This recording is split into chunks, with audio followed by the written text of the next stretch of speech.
and welcome to Xena Warrior Podcast. My name is Vera, and I'm joined, as always, by my two, I'm not allowed to call you lovely anymore, bitchin' co-hosts. Okay.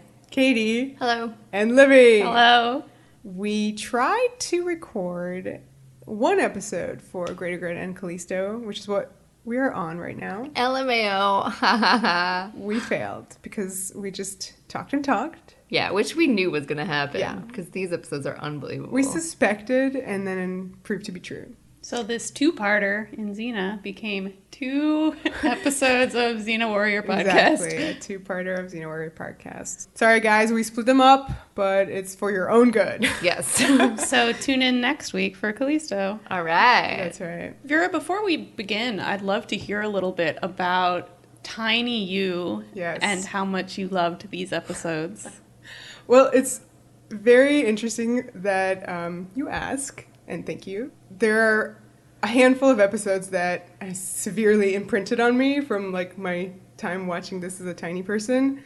Obviously, everybody knows we rewatched the show recently, so like everything's fresh and completely different perspective. But Tiny Me for sure remembers the Gauntlet, the Hercules episode, and Callisto. I will probably get into a little bit more specifically bits of it as we talk about it, but it's also interesting that the Gauntlet, I found upon rewatch, was just so a part of both of these episodes. Yeah. So, I don't know, I had some good taste as a tiny you person. Did. You liked hardcore stuff. Of course. Yeah, I did. I will talk more about it when we get there. All right. So shall we begin? Yes. Oh my God.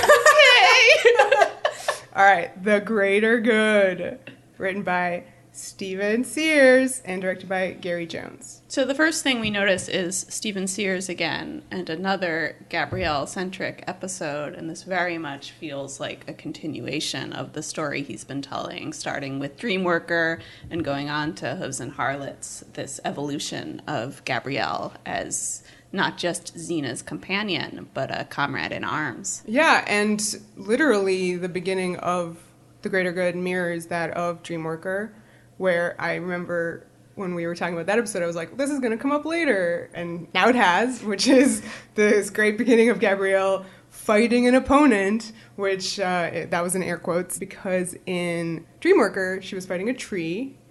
With Xena's With a sword, yes. That she'd stolen. That's right. Whereas here she's fighting with her own weapon, which already feels kind of like a different step.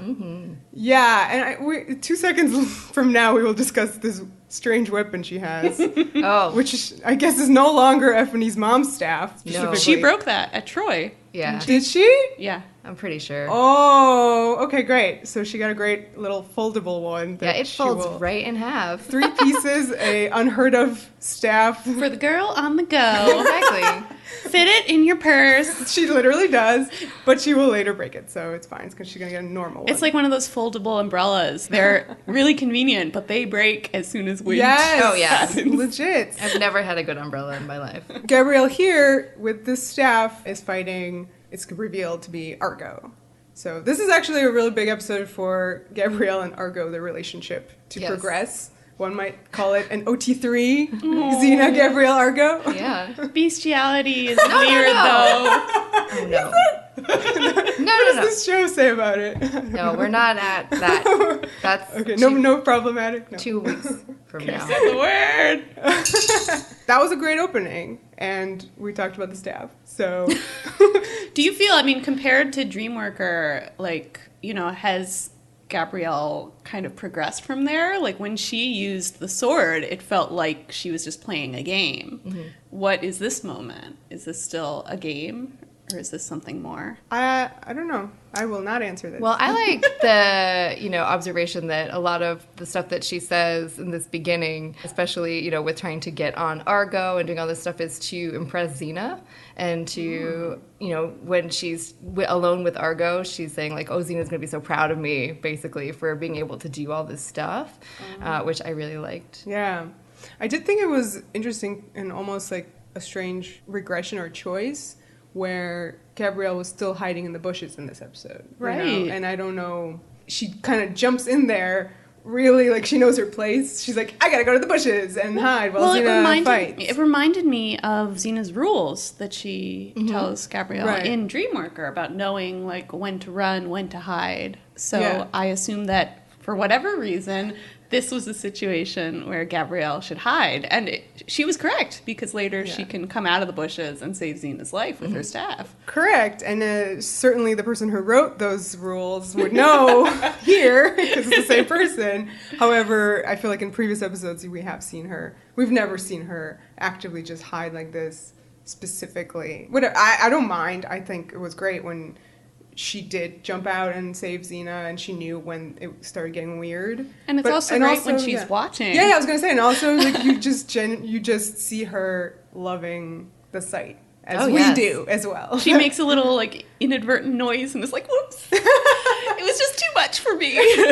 Watching Xena fight. Yeah, we skipped over the line where Xena says that thing about having patience with things that annoy you. Oh yes, which is great because it's not about Argo. No. Is this meta? Is this Gabrielle. speaking to the people in the audience? It might be. Are people still annoyed by Gabrielle? I hope not. I think there were people who were the entire time.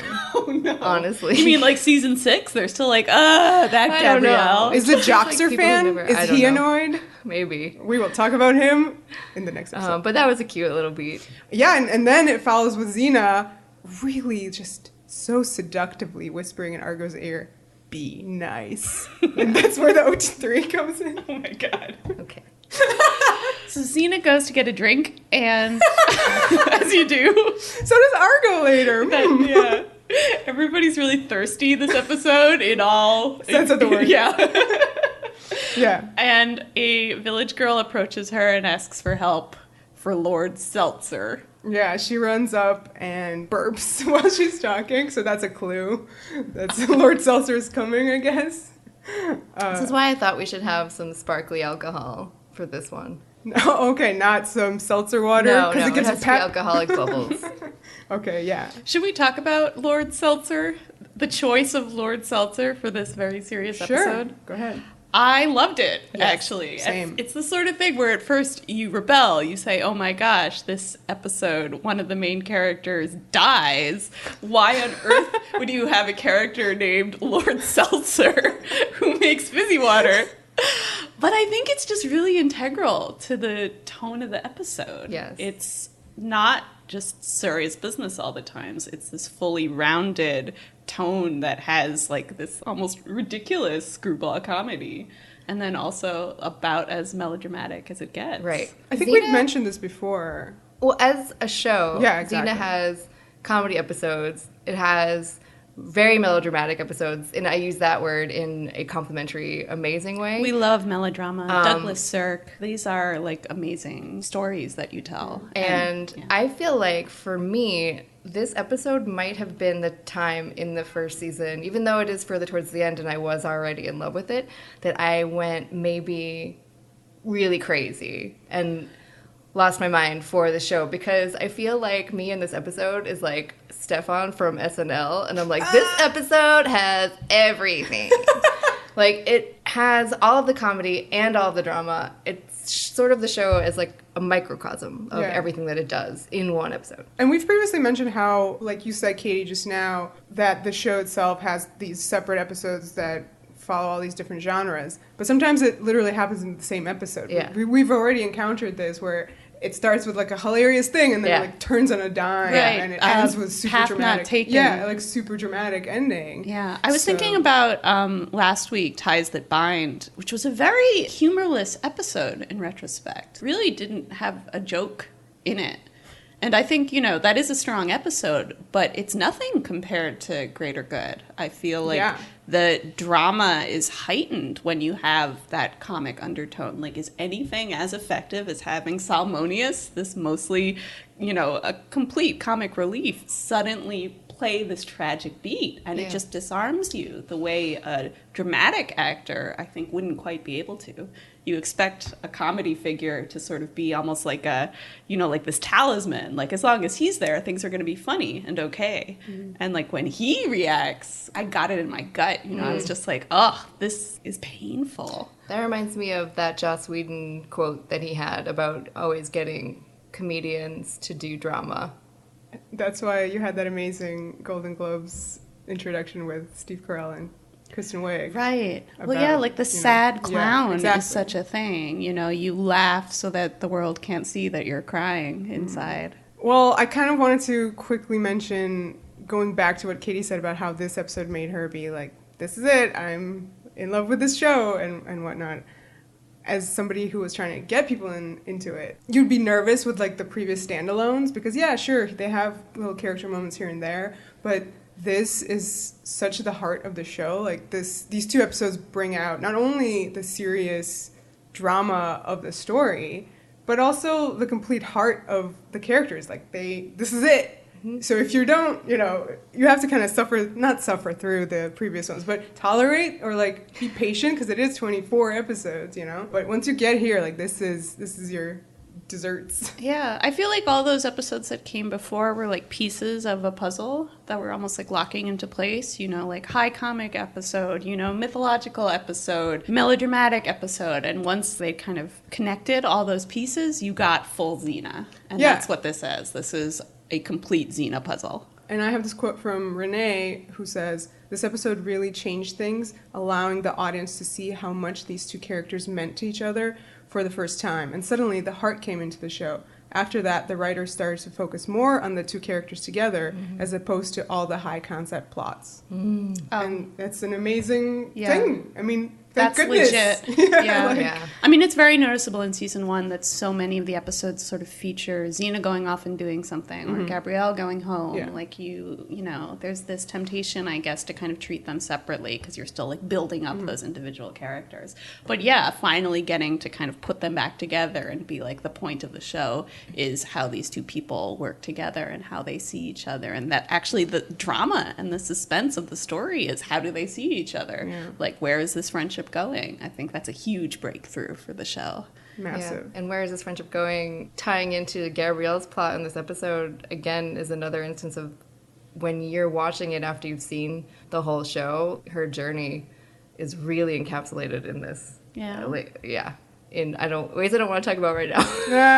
The hero's journey? Mm-hmm. We haven't talked about the hero's journey much. The hero's journey is a phrase that Joseph Campbell, this academic, first created, which was a way of looking at the hero in all sorts of myths and stories told over human history. And he really broke that down into tropes, storytelling tropes. And I think if you apply that hero's journey to Xena, you look at it and you realize that the hero of this story isn't Xena. It's Gabrielle. Absolutely. She journeys from innocence to experience. It's the story of someone growing up and kind of discovering the warrior within. So this episode where she gets to actually be Xena does feel like an ingenue being a grown-up. Yeah. Yeah, it's integral to the whole run of the series. So anyway, there's a seltzer plot here. Yeah, which is funny because you have to put yourself a little bit back into a mid-90s mentality of how they're making fun of bottled water, really. Which is crazy because literally every day I drink seltzer and I'm like, yeah, it really does give me pep. Does it increase productivity? Yeah. I'm so productive right now. The reboot better have like a Lord LaCroix or whatever it is. Oh my god. Sir Avion. Yeah. But yeah, that's what the joke was, really. Gabrielle's like, haha, he's making money selling water, which, in ancient times, and generally it should be a free natural resource, but you have this guy who's coming in and created fizzy water and is selling it, sort of making fun of that whole craze, which is now, I don't even think about it. It's I just definitely did not. I honestly didn't pick up that this was making fun of something. I thought this was like a legitimate business because right now there's so much crazy bottled water and whatever. I guess the reboot should have Greek yogurt craze. Oh my gosh. Because that really happened. Lord Faye.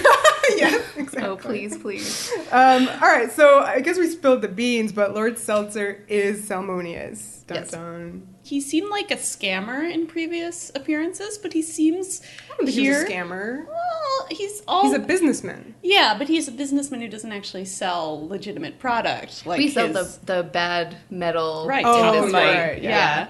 Whereas here, he has workers. He's apparently paying. He has a factory. It seems fairly He like actually started a business. Yeah. A pork room. and My favorite worker, Gorney. Why is Gordy your favorite? Because he's like, Gorney! Watch the pressure, will you? Speaking of the Talcumite, Lord Seltzer sold some to a local warlord, Talmadeus. That's right. And then in 1985, a Austrian band named Falco will write a song about him called Talmadeus. Rock Me, Talmadeus. I'm glad somebody did that wasn't me. I couldn't, I was like, just, should I do it? Nope. And then you started doing it. And I was like, okay, good. It had to be said. It did. That's all I could think of the entire episode whenever they said his name. The first time I saw this episode, I thought he was kind of ridiculous and was ever so slightly disappointed because I felt like, this episode was such serious business that shouldn't we have a warlord that somehow, is also very serious. Someone like those early warlords where they were sort Draco? of ambiguous. Yeah, Draco or Guy with his son, where you had the sense of like the humanity of the warlord. Whereas here, Talmadeus is just sort of a cartoon. I really liked his arm wrestling setup. Yeah. That was legit. Because he arm wrestled dudes, but if they lost, you get burned. And that's legit. And Yeah, then that was pretty scary. Yeah, he points at you and says, "Sick burn!" Oh, no. Oh, no. Did you love the whole look of both Salmonius and Talmadeus and his men, again, the Asian motif? Yeah. I thought that that Talmadeus's men looked samurai inspired. Yeah, and he had the dragons Right. on his vest, and Salmonius himself looked like more like a Chinese. yeah. It was certainly the most flagrant that Xena has worn its Eastern influences. And I like that Talmadeus isn't obsessed with Xena here. Like, he has this personal grudge with Salmonius, and he is doing everything he can to get him. And he also has, that target of Salmonius drawn so that he can throw knives at it, because he hates him that much. Yeah. I read a funny interview with the editor, Robert Field, on Whoosh, and he said that they also created a second dartboard drawing of Salmonius kind of going like, "Oh no!" so that they could cut to the axe buried in this other painting, kind of reacting to having an axe in his forehead. So there's some actual Looney Tunes business that they cut out of this. They made it less funny. Did you also see that little bit? I think it was also on Whoosh, and I haven't seen this episode, so I don't know. But apparently, Talmadeus actor was on Hercules. I don't know if he played the same character or what, but he was obsessed with Salmonius in drag, Salmonella. Oh, yeah. Wow. So it's a weird, I think you inner could totally thing. retcon it to make his behavior here a reaction to that. His manhood was challenged on Hercules, so here he's out for Salmonius's blood. Oh, Hercules. Xena would be she would just go bats if something happened to Hercules. Oh my gosh. Mother, Hercules, you. Those are the order in which he'd go bad. Oh gosh, we will talk about that later. Okay, so the village is attacked, and this is really important because they're going after, Talmadeus' guys are going after Salmonius, and Xena, you see the chakram first come, right? And then this was funny because she rides in from the alley. Where did she throw the chakram? It came just really far away. They weren't even in sight. So she fights off the guys, and then a weird thing starts happening, right? You get shots of some black boots, and the camera pans up, and it's some black boobs. I was gonna say thighs first. Get to the boobs later, and a little crossbow dart situation. Some new music is starting, and this is all intricate with Xena fighting the guys. A dart goes and hits Xena. And it's what is this? What is this? You love this shot. It's great. Oh, you're talking about, yes, I do love, the one shot that I do love is when the dart goes and it's dart POV, and you see Xena, she looks like a little sim character, kind of walking, do across the screen. It's really funny. Go look just at that part. Because everything else is not really funny, but that part is funny. Yeah. So, that was weird. What's Callisto's plan here? She's just trying to incapacitate She says her plan. Okay, also, spoilers, that's Callisto, guys. Yeah, spoilers. She says the plan in Callisto, and because I was like, what is she doing? She could kill Xena here. Like, her whole entire Callisto plots are ruined. But it was to incapacitate Xena long enough for her to go around raiding, saying that she was Xena, and, like, ruin her name. That was literally the point. So that's what Callisto is doing over the course of the greater good. Exactly. Is raiding and murdering elsewhere. Yep. It kind of puts the term greater good in, in a certain perspective. Like, save this one town. Meanwhile, the countryside is burning. Well, she doesn't know that's happening. She will later find out. So Xena gets hit by the dart and does not tell anybody about it. No, she wouldn't.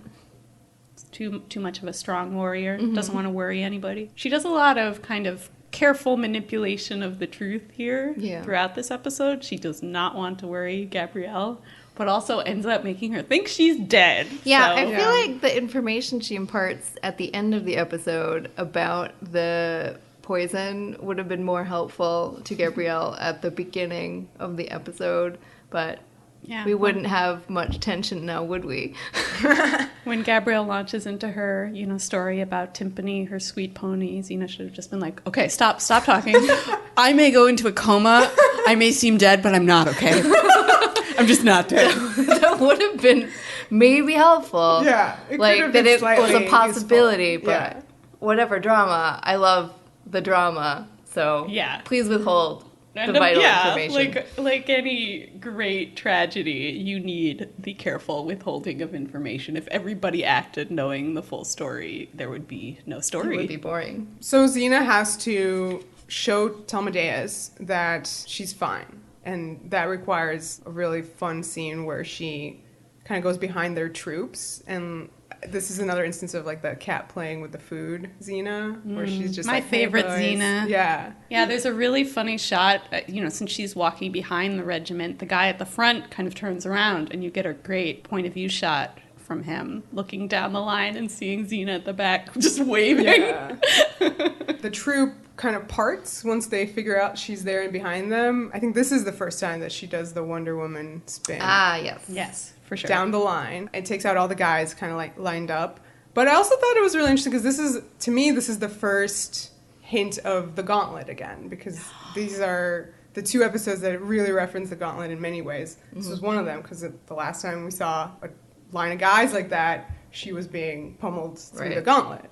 So but here she's pummeling the line on both sides. Wonder Woman's the shit out of them. But, I mean, since in this episode, she's been poisoned and she kind of becomes incapacitated over the course of this fight scene, I thought it was really interesting that she sticks around long enough to see all the guys begin to, like, stir out of unconsciousness, which is almost like a side of her fighting you never see. She's always hitting people and they're kind of, like, out for the count. Right. But she's there long enough that the count's over and they're all getting up again. Yeah. The moment she sort of starts weakening is really sad. Yeah, and this is where we already mentioned Gabrielle is watching from the bushes, and you can see her visibly start to get concerned and freaked out. She's like, what's happening? And jumps out to save the day. She does. She throws her staff. Yeah. It hits its mark, which is interesting because she has a couple more instances where she tries to throw a staff or a spear. And Gabrielle. Yeah. Aim and Gabrielle is really important. But I think,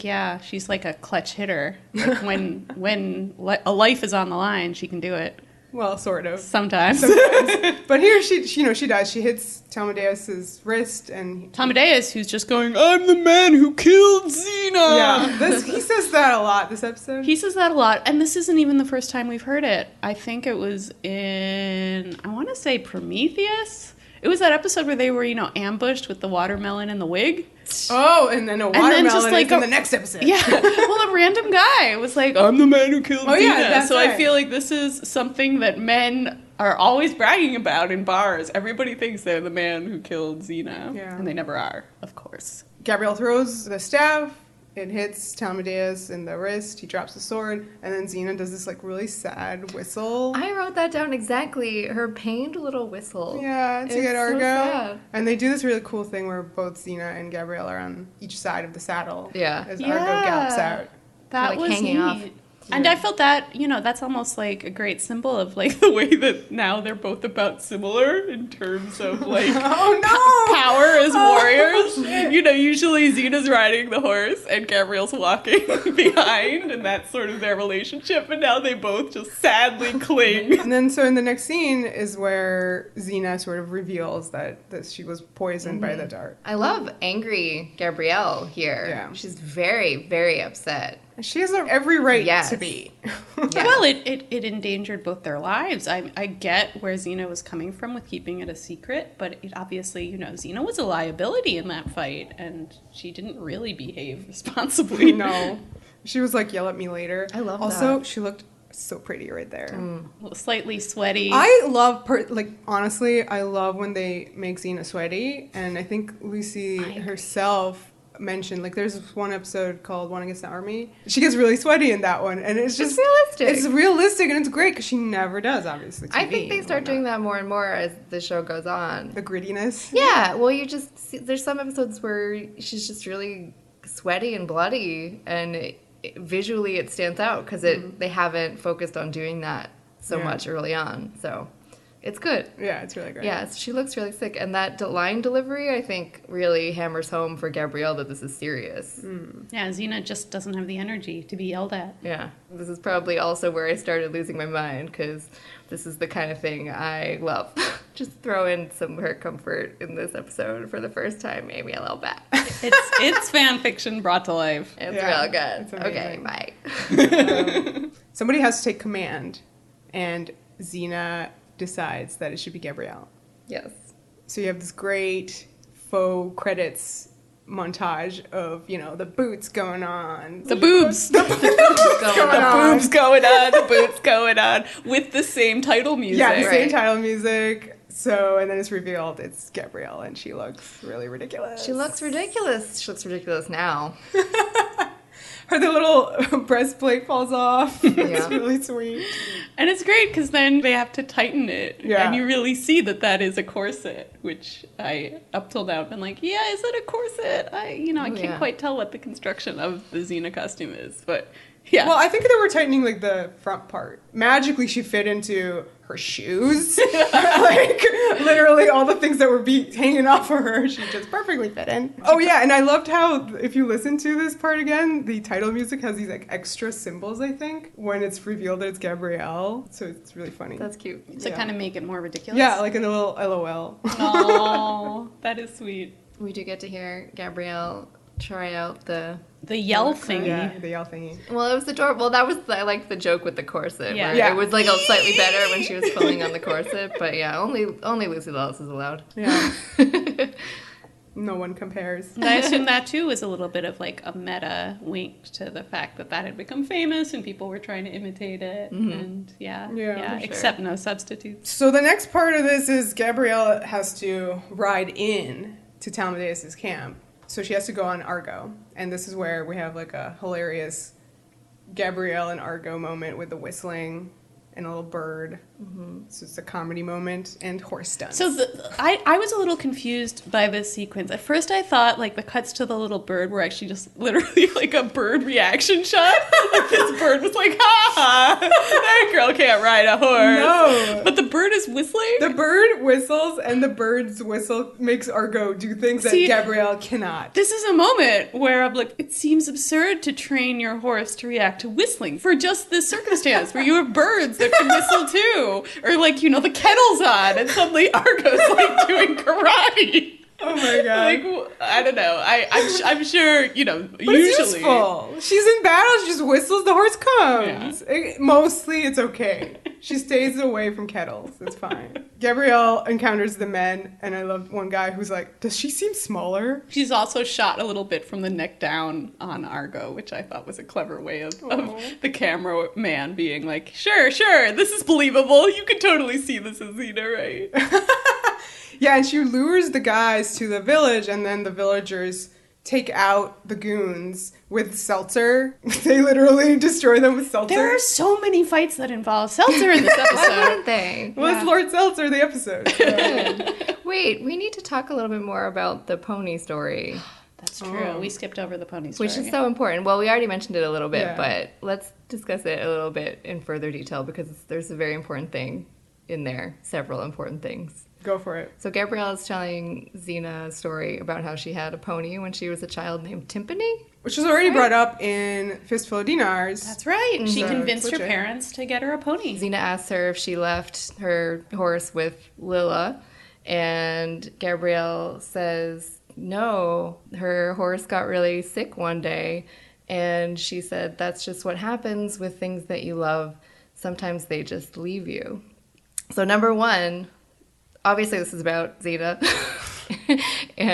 and her pony. Generally speaking, in a roundabout way, this is the first time the word love is brought up between the two of them. And she barely says it. It's Yeah. the slightest of whispers. Yeah, which is one of my fave Renee acting things that she does. Is she gets very softly voiced sometimes, and I don't know, it just some reason really affects me. Number two, I just feel like that statement, along with Gabrielle being Xena in this episode, is something that we should just put a very large pin in.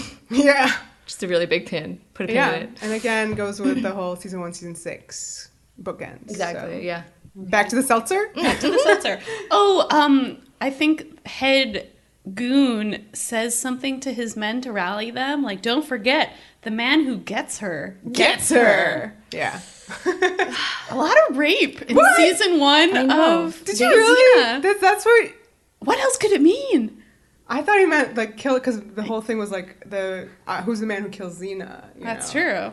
But as we see then even later with Tom Amadeus, who wants to be the man who killed Xena, they're rapey overtones to what that mantle entails. Yeah. I don't know. I just was very struck by it in this episode. I generally think of Xena as being a show that isn't particularly interested in sexual violence. But this episode sort of implied it a lot more heavily. Put a pin in it for Callisto and a very specific line later on. But anyway, yeah, I agree with you about what you just said. And these lines do like jump out at me in the first season. And then also it just reminded me of that one episode that I feel like it was written by one of the female staff writers, yes. where it was very careful. The path not taken. Yeah, and I feel like these are just threats that are, they come across as very threatening. Anyway, yeah. There's going to be a moment later in this episode where it really struck me. I'll put a pin in that until we get there. So many pins. I've lost track. We're going to get back to the pins. Sorry. Okay, Salmonius Seltzer, Xena's boobs. That's my next Okay. note. Do you remember that? Yeah. He got a little too excited. It was really funny. Well, he's like, just give me a few moments to make peace with the gods. Like, she's going to kill him. That was a great return to kind of his original relationship with Xena on Hercules, where she was this fearsome warlord and he kept kind of trying to suck up to her and then, ended up provoking her into rage. So I kind of liked that. But again, the gauntlet, that was the episode. Right, so. yeah, absolutely. So Yeah. that was a great little callback. Yeah. So now we're at episode title. We are... Xena explains what the greater good is. Well, Gabrielle, it's what Grindelwald says to his followers in the Deathly Hallows. What does he say? His slogan is the greater good, which is interesting because he's sort of a stand-in for Hitler.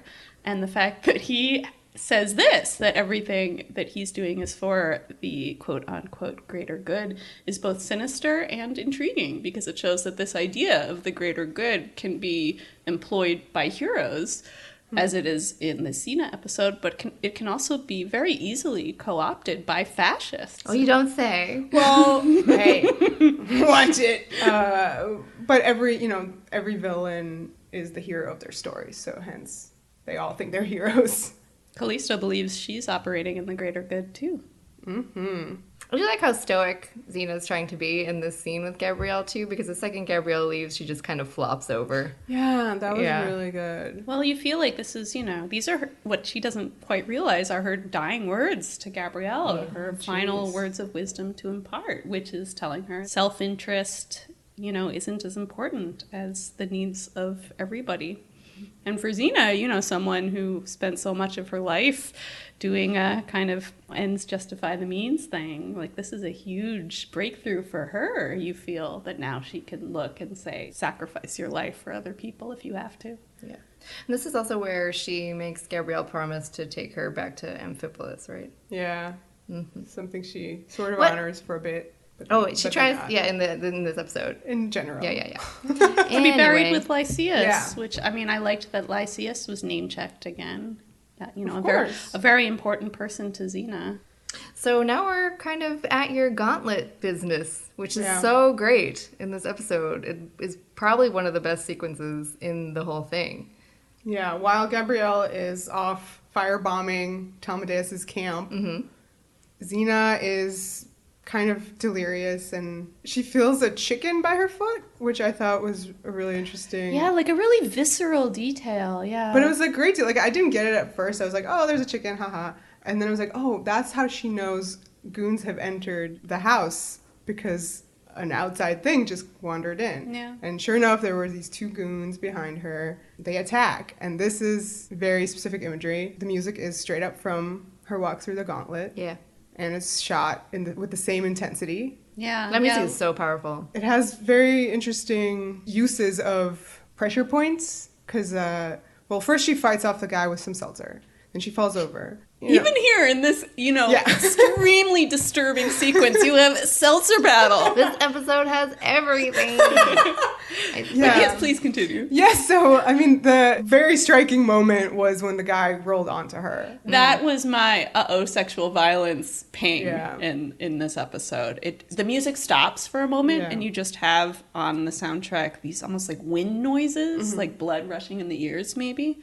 And it was incredibly disturbing, even though Xena has actually pulled him onto herself for a reason in the fight. You felt how physically vulnerable Xena was in this moment, and just, the danger that anybody would face if you're a woman, basically unconscious. Yeah. And he made, a gross face and sneer and whatnot.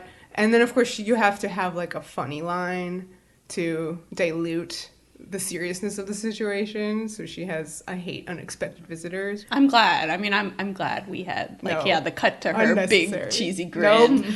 I think you needed that danger not. diffused. It was too scary. I was too scared. 2 seconds later, she puts the pinch on him and uses him to fight off the other goon. As a puppet. Yeah, and it was a great, very new way of doing that. And then, of course, right at the end of that, she breaks his neck. So he dead. And she falls over, again, the same way. He's not dead, though. He begins to wake up later. No, she breaks his neck. Really? She definitely does. I'm positive he's beginning to wake up later this season. It might be the other guy. Oh, that's true. There are two of them. Yeah. She for sure kills one of them. The music is super dramatic, and it's the end for Xena. She falls over in the same sort of dramatic way as she does at the end of the gauntlet, when the final guy strikes the blow. And presumably that's it for Xena. Yeah, I'm worried. Episode 121. So Salmonius finds dead Xena. She is splayed out all legs for miles. It's amazing. But Yeah, also I'm sorry, I'm the shallow one. sad. Yes. It's shot in this sort of wide shot, Salmonius's perspective, and he's sort of coming upon her and getting closer and closer, and you just see that she's inanimate. Yeah. And, he's like, this is a trick, Yeah. But it's And this not. is kind of getting to what I was saying about, to have your comic character put in this position of discovering Xena dead feels like it's breaking some unwritten rule. You don't expect that character to have to go through something like this. And it is just extremely disturbing, even though on some level you know that Xena can't be dead. I love Salmonius. I'm going to say this He's every great time he's comic on. I relief. feel like is this the last time he's on Xena? He'll No. be back. One more? Here she is. Oh, Miss right. Amphipolis. Yes. But I absolutely love him, and he's already proven to do this amazing kind of dramatic beats on Hercules. I loved when they were trapped under the rocks, and Hercules was like, you have to come out, because he was holding the rocks up, and Salmonius was too afraid to do it, and it was just so realistic and unnecessary thing to be in the episode that, oh, someone's afraid. But it was just great that it was there, and he acted it so well. Yeah, Robert Trebor is really, really good. And did you see that story of the acting? Tell it to us. Right Stallone is the shit out of this sad story. Well, no, it's more like an amazing acting thing. Like, I admire actors so much. I love what they do and the stuff that they do to each other to get amazing reactions. Acting, the craft is react, don't act, as opposed to act, don't react. And so here, Robert asked Lucy to open her eyes and look at him in that scene so that he would see a live Lucy. Her eyes are so beautiful. Look at those blue eyes. So he would properly react to her imagining her dead, which is an intense thought 2 seconds later. There's some more good stories like this with this show that we will get to. It's insane the shit they do to get each other Actors to react. Actors are crazy. Yeah, it's amazing. But we're so thankful that they are because, you feel it. It feels so real. And even his, slightly ridiculous line, proud warrioress, I shall miss you. Yeah. It hits like a ton of bricks. Yeah. Like, it's devastating. You know what hits like a ton of bricks? This next part. Before we get there, I wanted to finish with the fact that the director asked him to tone down his reaction, where he started, I guess, tearing up, reacting to dead Xena, and the director asked him to pull back because he wanted that for Gabrielle. He wanted to save that for Gabrielle, which I thought was interesting. Well, like a big emotional reaction, let's just say. Which is interesting for how she actually does react with, to the actual body. It's even smaller than Salmonius, but hence bigger. Yes, exactly. Yeah. So let's talk about that. Gabrielle comes back, and Salmonius has to deliver the news that Xena is dead. Anybody want to jump in?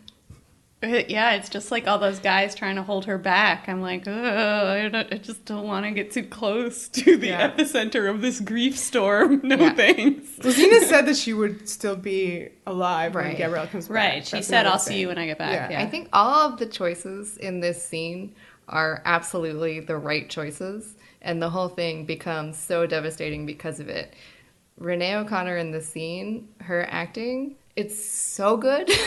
I'm trying to find like the right words for it. It's very understated. Very understated and quiet. And the music usage, which has been great throughout the episode, bringing back the gauntlet, all that, it cuts out for a little bit. Yeah. So right when she's first looking at dead Xena, it's silent, and you just have the camera in a close-up lingering on her face, and you're just watching her react. And she does very small things, like she fixes her hair, and then she kisses her on the cheek, and it just lingers. It only cuts away a couple times to Salmonius, mostly just lingers on Gabrielle, and it's just this very quiet, devastating sequence, which I think is also important to bring up in a couple episodes from now with the way somebody else reacts to a similar situation. Yeah. And I just love it so much. And I love the way Salmonius brings her out of that moment by going like, okay, we can't do anything right now. Like, what are we going to do? What do you want to do? And he's asking Gabrielle to take charge because now she is Xena. Right. And it really reminded me of The Prodigal, because there she was kind of tasked with the same thing. I mean, it wasn't quite the same, but she was just, what would Xena do here, etc. And this is also, in that moment when Salmonius asks her what to do, he's saying, we should get out of here. He's kind of being the voice for self-interest. We'll screw this whole situation. Without Xena, we're just little people. We should know our place and be gone. And rather than do that, Gabrielle's like, well, no, I'm Xena now. I'm still wearing her outfit even. Yeah, and quotes the quote about the greater good. Which is both really inspiring, but also on some level really sad, because it does feel suicidal. I mean, she's sacrificing herself for the sake of this town. And she wants to do it. I'm sorry for interrupting. She wants to do it for this crazy thing that I didn't pick up on at all until I watched it with subtitles on, which is that she wants to hold out in the town long enough for her to take Xena's body to where Aeolus is. What? Yeah. So I don't know what that means. because that doesn't happen. Maybe like a subplot cut out. What does Aeolus have to do with anything? Whatever, I don't know, maybe something was going on. Was he going to help get her to Amphipolis? Maybe. I don't know. Because, you know what, he's her true love with them. So I don't know, who knows. Okay, cutting room floor. Yeah, well, one more thing about Renee's reaction to dead Xena and the amazing kind of lingering shots of her fixing her hair and whatnot, is that is a very specific Gabrielle thing that she does throughout the series. That's a really... Fixing Xena's hair. Yeah, or like, yeah, because, guys, these characters are gonna die a million times. Like, oh, yeah. Oh, this is Baby Town Frolics. This is the first time this has happened, which we didn't really mention. Yeah. That's another reason why I think it really affected me, because I was like, this is nuts. And I had no idea that it was like one of 50 more times. Anyway, they're all amazing. Also, shout out because that is editing. Those are editing choices that are being made. They're not props, obviously, to Renee acting, but having it not cut. I'm sure they had other coverage and things that they could do. Just having it be on her face for so long is a great editing But this choice. happens in the reverse of over the shoulder onto Xena. Yeah. So you can see her touching the hair and fixing it, and that comes back in a different episode, let's just say. That's cool. So then there's her second reaction to Xena's death. Let me just say, sit down, Robb Stark. Yes. She hits the tree with her weird staff and breaks it. Yeah. And then she kind of falls to the ground sitting, and as I had mentioned previously, does that very soft, whispery acting where she's like, I have to focus.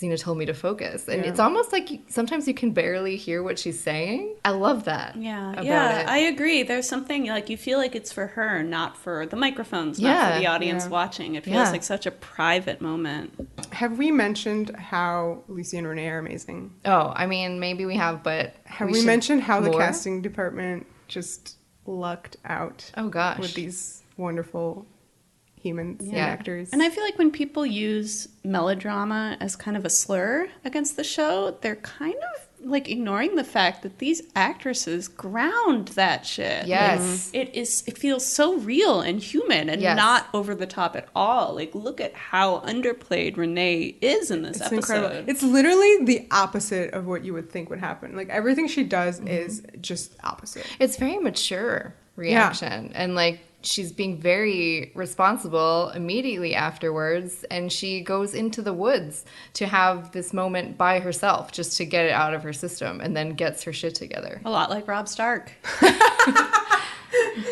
Okay, but she has a better ending than that. That's true. Well, I hope. Oh, boy. So Salmonius is kind of inspired by what Gabrielle says to him and decides that he, too, is going to act in the greater good and decides to sacrifice himself to make sure that the villagers are going to be okay and that Gabrielle is going to be okay. Yeah. But he totally screws this up because he gives himself up and then gives all the villagers up too, and everybody's going to get sold into slavery. So again, this kind of goes back to my Grindelwald point, which is that as wonderful a sentiment as the greater good can be, you have to remember that like self-sacrifice without really thinking through what that means can just lead to everybody dying. And the deal was that he gives himself up and brings Xena's body because Talmudeus' like big thing is he wants to draw and quarter her. He's big into this sort of public spectacle. You know, I am the man who killed Xena. Yeah. I'm playing this role. Now I have to desecrate her corpse to sort of prove it. The episode does one thing, though, before this moment happens, which is that it cuts to Xena's hand twitching underneath the blanket. What do you guys think of this? I kind of wish it wasn't there. In general, I guess, for me, it doesn't matter if it's there or not because she's not dead. Right. That's exactly why I didn't need it. I think you as an audience member know eventually she's going to wake up. I liked not having the reassurance of like when that was going to happen. You know, I get that on a certain level, Xena, the threat of Xena being drawn and quartered is actually more disturbing if she's alive because this could actually kill her, as opposed to just desecrating a corpse. But actually, maybe that is why it's good. I think network notes. That's my to me, it definitely felt like weird. It felt like someone saying, "I need to reassure the audience in this moment. Xena's been dead for an entire act of television. You know, 1/6 of the run of a television show. That's a lot of time to be dead. Let's make sure everybody knows she's not." But yeah, to me that felt like a little bit of a lowering of the emotional intelligence of this episode. Well, they string her up between two horses, and shit's gonna go down, but Gabrielle kind of appears and you don't even see her. Yeah, it's just like a clump of guys who are all getting knocked back and falling down. It really was like Hurricane Gabs. Yeah. Yeah. She's being very assertive now. It's the best fighting we've ever seen her do. For sure, she has a purpose here, and she gets all the way to Talmudeus and puts a sword in his chin. She knocks a sword, I guess one of the goons' swords, like into the heavens, and then it comes back down and she catches it and holds it to his neck, which I felt was such a like Xena move. Like making gravity work for her is totally Xena 101. But I absolutely loved how he bests her, which is making her doubt if she's holding the sword right.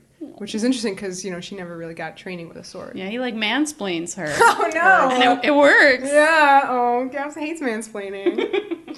Meanwhile, Argo is having none of this bullshit That's with right. Xena being drawn and quartered. She is not going to be doing that. My first viewing, this moment above anything killed me.